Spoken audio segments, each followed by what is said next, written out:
ومن أحسن قولا ممن دعا إلى الله وعمل صالحا وقال إنني من المسلمين।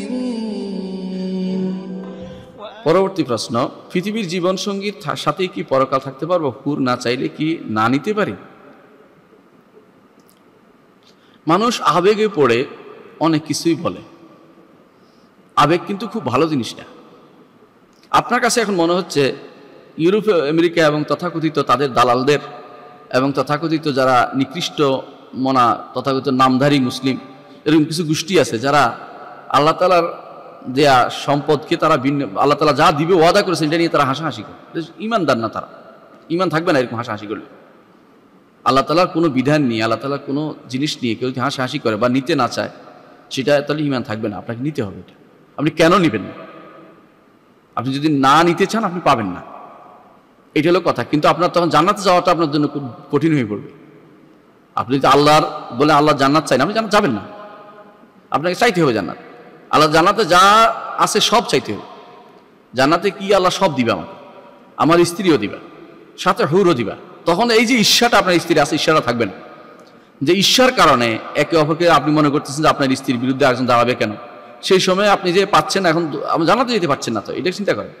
আপনার স্ত্রী যদি জান্নাতি হয় তাহলে সেও চাইবে যে আরো মানুষ আসুক, সেও চাইবে ঘরে যে আমার ঘরে আরো মানুষ থাকুক, আমি একাকী ফিল না করি, লোনলি ফিল না করি, অন্য মানুষ থাকুক আমার কাছে, এটা চাইবে। আমাদের সমস্যা হচ্ছে এটা যে দুনিয়ার উপরে কেয়াস করে আমরা আখিরাতকে নিয়ন্ত্রণ করি। দুনিয়াতে যেভাবে একজন স্ত্রী একজন স্বামীকে আরেকটা বিয়ে করতে দেয় না, মনে করে আখিরাতে তো হুট নিয়ে আমি কি করব। এটা আপনি জান না আগে জান্নাতে আপনার কি হবে। আপনার কোনো জিনিস আল্লাহ তাআলা অপূর্ণ রাখবে না। জান্নাতে যে যাবে তার চাওয়া পাওয়া নারীর সব কিছু আল্লাহ দিবে। কিরকম আগে থেকে বলেন না, আগে থেকে বলেন না কেন। আপনি যেটা শরীয়তে নাই এটা চাইলে আপনি কিন্তু জান্নাতে যেতে পারবেন না। আপনি যদি মনে করেন যে যেন হুর না পায় সে, যদি মনে করেন যে সে আমি আর দুইজনের কাছে বিয়ে বলবো নাউজুবিল্লাহ, অথবা এই জাতীয় কথাবার্তা যদি আপনার মাথায় থাকে, তাহলে আপনার এখন ঈমান ঠিক হয়নি, আপনি জান্নাতে যেতে পারবেন না আল্লাহ। অর্থাৎ আপনার এখন আপনার স্বামীর উচিত চিন্তা ভাবনা করা যে আপনাকে রাখবে কিনা। কারণ ঈমান না থাকলে জান্নাত থাকে না। যার ঈমান আছে আল্লাহ তাআলার বিধিবিধানের উপরে, আল্লাহ তাআলার যা দিবে তার সন্তুষ্টির উপরে, আল্লাহ তাআলার প্রত্যেকটি কাজকে সন্তুষ্টি নিতে পারবে, তার ঈমান আছে। যে ব্যক্তি আল্লাহ তাআলার কোনো বিধানকে, আল্লাহ তাআলার কোনো ওয়াইদকে, আল্লাহ তাআলার কোনো নির্দেশনাকে অবজ্ঞা করবে অথবা এটাকে খারাপ মনে করবে, সে জান্নাত যেতে পারবে না কোনোদিনই। সে কাফের হয়ে গেছে। এই জন্য আপনি কোনোদিন বলবেন না যে হুর না চাইলে আমি নিব না। আপনি কি পাবেন সেই সময় আপনি বলবেন আপনি জান্নাতে আগে যান, আল্লাহ তাআলার কাছে সব চান, সব দিব।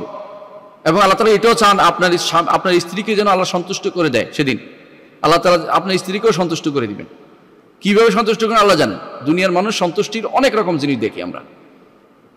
অনেক দেশে আছে, আপনি যতই বলেন না কেন। আমি নিজে দেখেছি আমার বন্ধুদের মাঝে, তারা বলে যে স্ত্রী তার জন্য একটা বউ দেখে।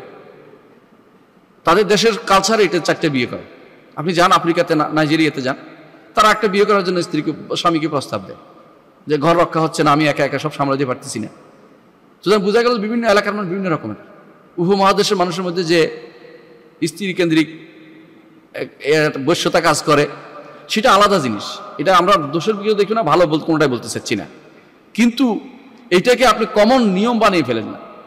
আপনি কেমনে জানেন যে আপনার আখিরাতে গেলে আপনার মন মর্যাদা কেমন হবে, মন মর্যাদা কোথায় থাকবে? আপনার এই দুনিয়ার মতো 10টা বাড়ি হবে যিনি প্রথম জান্নাতে যাবে। পুরো দুনিয়ার মতো সর্বশেষে জান্নাতে যাবে। দুনিয়ার মতো 10টা। এই 10টা বাড়িতে আপনি একটা স্ত্রী নিয়ে থাকবেন, আর কিছু নাই। আপনি কি মনে হচ্ছে এটা? আপনি সফর করবেন এক একটা গাছের ছায়ায় 100 বছর, 700 বছর, 100 বছর, মেয়াতাম। আপনি 100 বছর সফর করবেন এক একটা গাছের ছায়া দিয়ে। 100 বছর এত লম্বা টাইম নিয়ে আপনি একা একই চলবেন, আপনার কোনো মানুষ লাগবে না, আপনার আশেপাশে আনন্দ দেওয়ার মতো কেউ থাকবে না। আপনি কি বলছেন এগুলো? কেন আপনি হুর নিবেন না? আল্লাহর কাছে চাইবেন, আল্লাহ যেন হুর দেয়। আল্লাহ হুর দিবেন বলেছেন। যদি না চান আপনি জান্নাতে যেতে পারবেন না, কারণ আল্লাহ জিনিসটাকে অবজ্ঞা করলেন। আপনি চাইবেন এবং এটাও বলবেন আমার স্ত্রী যেন আমি আখিরাতে পাই ব্যবস্থা করো। স্ত্রী পাওয়ার জন্য শর্ত হচ্ছে তাকে দিনের উপর রাখতে হবে, তাকেও তৈরি করতে হবে যে ঈর্ষা যেন দুনিয়াতে কমাই দেয়, আখিরাতে তার ঈর্ষা মোটেই থাকবে না কোনো মানুষের। আল্লাহ তাআলা বলেছেন ওয়া নাযা'না মা ফি সুদুরিহিম মিন গিল্লিন ইখওয়ানান আলা সুররিন মুতাকাবিলিন। আমি তাদের অন্তর থেকে যে সমস্ত হিংসা বিদ্বেষ সব ছাড়িয়ে দেব। তারা একে অপরের বন্ধু বান্ধব হিসেবে থাকবে। দুনিয়ার বুকে যে হিংসা বিদ্বেষ চলছে একে অপরের বিরুদ্ধে বিনা কারণে, আজ আপনাদের চোখের সামনে আজ যে সমস্ত হিংসা বিদ্বেষ চালু হয়েছে, এগুলি আখরাতে গেলে ইখওয়ান আলা সুরুরিন মুতাকাবিলিন হবে, এর মধ্যে কিছু থাকবে না। এটা একজন সালাইন বলেছিলেন, মুআবিয়া রাদিয়াল্লাহু আনহু আলী রাদিয়াল্লাহু আনহু সেই বিষয়টা উঠানোর পরে বলেছিলেন যে তারা দুইজন জান্নাতে ইখওয়ান আলা সুরুরিন মুতাকাবিলিন থাকবে, জান্নাতে তারা থাকবে পরস্পর বন্ধু হিসেবে, কোনো গিল থাকবে না, হিংসা বিদ্বেষ কিছুই থাকবে না। মাঝখানে সমস্যা হচ্ছে যারা তাদের নিয়ে সমালোচনা করেছে, গ্রন্থ রচনা করেছে, তাদের বিরুদ্ধে কথা বলেছে এবং সাহাবায়ে কেরামের মধ্যে হাত দিয়েছে, সেই হাত পুড়ে যাবে কিন্তু তাদের কোনো ক্ষতি হবে না, ক্ষতি হবে এই লোকটা যে হাত দিয়েছে। আদা নাফসাহু, নিজেকে কষ্ট দিয়েছে, সাহাবায়ে কেরামের কারো কোনো ক্ষতি হবে না। তাদের ব্যাপারে আপনি কোনো সারাক্ষণকে বলুন খোঁচাই থাকেন, অমুকে এটা করলো কেন, অমুকে সেটা করলো কেন, আপনি তাদের কি করতে পারবেন? আপনার ঈমান ঠিক করুন। সাহাবায়ে কেরামের ব্যাপারে আপনি কথা বলে কিছু করতে পারবেন না। তারা এরকম ছিল, এরকম তাদের কাছে এটা নিজেরা বুঝতে পারছিল যে আমার যে লেখা হয়ে গেছে, আমরা কিছু করার নেই, বুঝতে পারছিল যে মারা যাচ্ছে, বুঝতে পারছিল হচ্ছে কিছু করার নেই মনে হয় তাদের কাছে। আল্লাহর পক্ষ থেকে এটা একটা তাদেরকে শহীদ বানানো, এটা আল্লাহ তাআলার পক্ষ একটা কৌশল ছিল, তিনি করে নিয়েছেন তাদেরকে, সেই জন্য সেটা তারা মারা গেছে। এমনকি তাদের মধ্যে এরকমও ছিল, তারা একজন সালাত আদায় করতে এক তাঁবুতে, আরেকটা সালাত তারা আরেকখানে খাবার খাইতো আরেক তাঁবুতে। এরকমও ছিল তাদের মধ্যে যে তাদের ভাই মারা গেছে যুদ্ধে, নিয়ে জোর করে নিয়ে আসছে আবদার করে। এটা কি যুদ্ধের সাধারণ যুদ্ধের মধ্যে এটা হয়? বোঝা গেল এটা একটা বিশেষ ধরনের যুদ্ধ ছিল, যে যুদ্ধের আলোচনা করার আমার কোনো দরকার নেই, এতে উপকৃত হওয়ার কিছু নেই। যারা এটা নিয়ে উপকৃত হয় একে অপরকে দোষারোপ করতে চেষ্টা করছে, তারা নিজেরাই বিপদে পড়েছে।